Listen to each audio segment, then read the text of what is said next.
الحمد لله اليوم قدمت الهيئة العليا للانتخابات ملف الترشح للانتخابات الرئاسية نتاع 6 أكتوبر.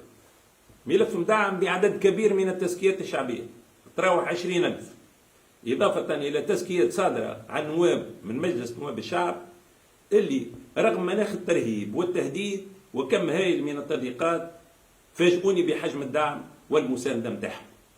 نحب المناسبة هذه نعبر لهم كمواطنين أو كنواب شعب أو كمتطوعين لجمع التزكيات عن شكري وامتناني وتقديري، ونوعدهم بحول الله أني باش نبذل قصارى جهدي حتى نكون في مستوى الثقة اللي عطوها لي.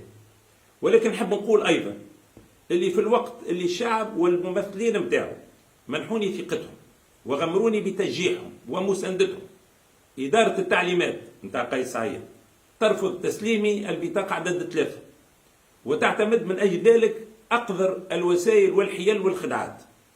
ولكن هذا ما منعنيش من تقديمي لملف الترشح مدعم بكل ما يفيد الخروقات والانتهاكات المفضوحة اللي باش تبقى وصمة عار في جبين أصحابها، وتأكيدي على ثقتي في القضاء الإداري باش ينصفني.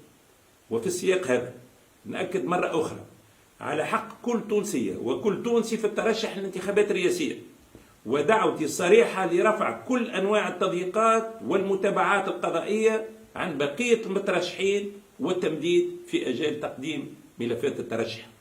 في الأخير ذكر أنه تقديم ملف الترشح ليس إلا خطوة أولى في اتجاه معركة الإنقاذ والإصلاح اللي نحب نخوضوها مع التونسيين والتونسيات، اللي كل يوم نزيد نتأكد أنهم مصرين على أنهم يجعلوا من 6 أكتوبر موعد للقطع مع الشعبوية والرداءة وإحلال التغيير الحقيقي اللي جاي لا محالة.